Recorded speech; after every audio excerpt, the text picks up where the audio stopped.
Hi friends, எல்லாருக்கும் வணக்கம். எல்லாரும் எப்படி இருக்கீங்க?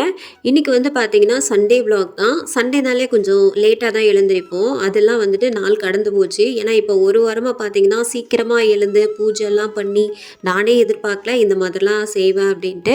ஏன்னா பிரம்ம முகூர்த்த பூஜை நான் பண்ணிகிட்ருக்கேன். அதை அதோட வீடியோ எல்லாமே ஷார்ட் வீடியோவில் டெய்லி அப்லோட் பண்ணிகிட்ருக்கிறேன். உங்களுக்கு கண்டிப்பாக டைம் இருந்தது அப்படின்னா செக் பண்ணி பாருங்கள். இன்றைக்கி காலையிலே பார்த்தீங்கன்னா நான் தோசை தான் ஊற்ற போகிறேன்.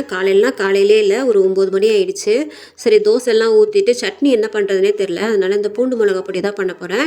இது பண்ணுறதுக்கு அடுப்பில் ஒரு பேன் வச்சுக்கோங்க. இதில் நல்லெண்ணெய் தான் சேர்க்கணும். என்கிட்ட நல்லெண்ணெய் இல்லாததுனால நான் கடலெண்ணெய் சேர்த்துக்கிறேன்.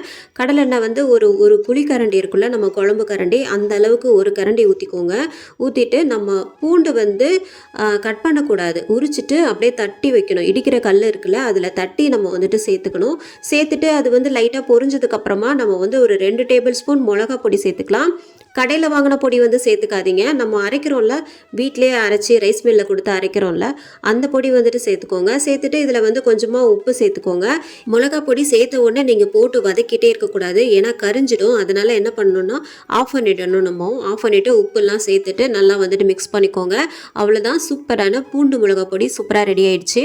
சட்னி கூட நமக்கு தேவையில்லை. இதை வச்சு சாப்பிட்டு பாருங்கள், அவ்வளோ சூப்பராக இருக்கும். இன்னொரு தோசை சாப்பிட்லாமா அப்படின்னு இருக்கும். கண்டிப்பாக ட்ரை பண்ணி பாருங்கள். நான் எப்போ இந்த பூண்டு மிளகா பொடி பண்ணாலும் என் ஹஸ்பண்ட்லேருந்து பசங்கள்லேருந்து எல்லாருக்குமே ரொம்ப ரொம்ப பிடிக்கும், சின்னவனை தவிர. ஏன்னா அவன் காரம் சாப்பிட மாட்டான். அதனால் நம்ம சேனலில் நிறைய டைம் நான் காமிச்சிருப்பேன் இந்த சிக்கன் பிரியாணி எப்படி பண்ணுறது அப்படின்ட்டு. ஆனால் டீட்டெயிலாக நான் காட்டினதில்லை. இந்த வாட்டி டீட்டெயிலாக சிக்கன் பிரியாணி மட்டும் பண்ணுறதை காமிக்க போகிறேன். நீங்கள் எப்படி பண்ணுறது அப்படின்றத பார்த்து தெரிஞ்சுக்கோங்க. ஸோ தெரியாதவங்களுக்காக நான் சொல்லிக்கிறேன், தெரிஞ்சவங்களுக்கு ஓகே. சிக்கன் பிரியாணி பண்ணுறதுக்கு நான் பாஸ்மதி அரிசி எடுக்கல, சீரக சம்பா ரைஸ் இருக்குல்ல, அந்த அரிசி தான் எடுத்திருக்கேன். நல்லா மெல்லிஸாக இருக்கும் சீரக சம்பா ரைஸ். பொன்னி அரிசி எப்படி இருக்கும், ரொம்ப மெல்லிஸா அந்த மாதிரி இருக்கும். இதில் பார்த்தீங்கன்னா நான் 1 கிலோ அளவில் எடுத்திருக்கேன். நீங்கள் 1 கிலோவுக்கு எந்த அளவு தண்ணி வைப்பீங்களோ அந்த அளவுக்கு வச்சுக்கலாம். நான் ஒரு 6 டம்ளர் அளவுக்கு, எனக்கு டம்ளர் கணக்கு தான் கரெக்டாக தெரியும், 6 டம்ளர் அளவுக்கு அரிசி சீரக சம்பா ரைஸ் எடுத்திருக்கேன். இதை நல்லா கழுவிட்டு அதுக்கப்புறம் தண்ணியில் ஒரு 1/2 ஹவருக்கு நம்ம ஊற வச்சிடலாம். இதுவே நீங்கள் பாஸ்மதி அரிசி எடுத்தீங்கன்னா ஒரு 10 நிமிஷம் ஊற வச்சா போதும். ஏன்னா அது பார்த்தீங்கன்னா உடஞ்சிரும். இது பார்த்தீங்கன்னா நம்ம சாப்பாட்டு அரிசி மாதிரி அப்படியே இருக்கும். அதனால பாஸ்மதி அரிசி பார்த்தீங்கன்னா ஒரு 10 நிமிஷம் ஊற வச்சா போதும். இப்போ பெரிய வெங்காயம் தக்காளி எல்லாம் கட் பண்ணிக்கலாம். பெரிய வெங்காயம் ஒரு 4 பெரிய வெங்காயம் எடுத்திருக்கேன், 3 தக்காளி எடுத்திருக்கேன். இது எல்லாத்தையுமே கட் பண்ணி வச்சுக்கலாம். ஃபர்ஸ்ட் என்கிட்ட இந்த 1 கிலோ அளவு வேகிற அளவுக்கு இந்த பிரியாணி பாத்திரம் இல்லை, பெருசா இருக்கும்ல அந்த பிரியாணி பாத்திரம் இல்லை. அதனால நான் குக்கர்லேயே தான் தம் பிரியாணி பண்ண போறேன். குக்கர் விசில் விட்டு பண்ண போறது இல்லை. இப்போ நம்ம பிரியாணி செய்யறதுக்கு ஸ்டார்ட் பண்ணிடலாம். ஃபர்ஸ்ட் எண்ணெய் ஒரு 4 டேபிள் ஸ்பூன் அளவு எண்ணெய் சேர்த்துக்கோங்க. எண்ணெய் காஞ்சதும் ஒரு 2 டீஸ்பூன் நெய் சேர்த்துக்கோங்க. எண்ணெய் நல்லா காஞ்சதுக்கு அப்புறமா நம்ம வெங்காயம் சேர்த்துக்கலாம். நான் ஒரு 4 பெரிய வெங்காயம் நீல வாக்கில் கட் பண்ணி வச்சிருக்கிறேன். இது எல்லாத்தையும் சேர்த்துட்டு நல்லா மிக்ஸ் பண்ணிக்கோங்க.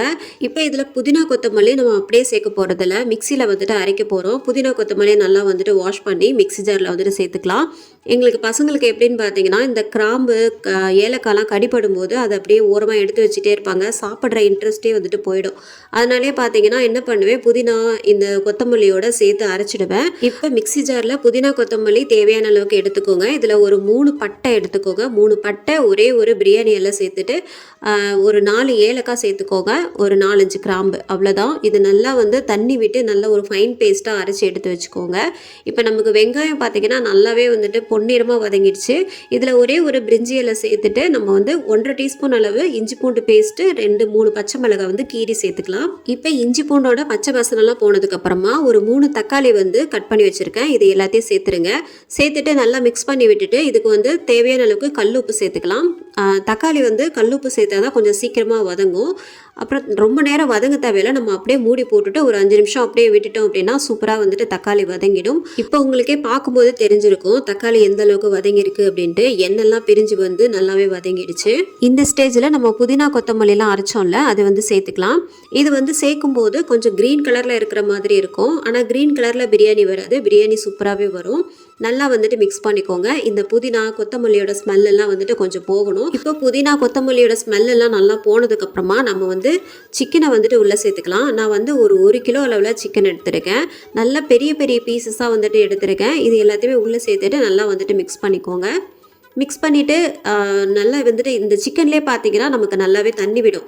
அதனால் என்ன பண்ணோன்னா கொஞ்சம் நேரம் மூடி போட்டு வச்சிடலாம். சிக்கன் வந்து அரிசிலாம் நம்ம சேர்க்கறதுக்கு முன்னாடியே ஒரு 3/4 அளவு வெந்தாகணும். அதனாலே பார்த்தீங்கன்னா நம்ம மசாலா சேர்க்கறதுக்கு முன்னாடியே இந்த மாதிரி குக் பண்ணிக்கணும். 3/4 அளவுக்கு குக் பண்ணிக்கணும். அவ்வளோதான். இப்போ சிக்கனில் பார்த்தீங்கன்னா நல்லாவே தண்ணி விட்டு வந்திருக்கு. இதிலே பார்த்தீங்கன்னா ஒரு 2 டம்ளர் அளவுக்கு தண்ணி இருக்கும். இது கூட வந்து பிரியாணி மசாலா சேர்த்துக்கலாம். நான் வந்து ஒரு 3 ஸ்பூன் பிரியாணி மசாலா சேர்த்துருக்கேன். இதை வந்து நல்லா வந்துட்டு மிக்ஸ் பண்ணிவிட்டு அப்படியே மூடி வச்சுடுங்க. ஒரு 10 நிமிஷம் அப்படியே மூடி வச்சதுல சிக்கன்லாம் பார்த்தீங்கன்னா 3/4 அளவுக்கு நல்லாவே வெந்துருச்சு.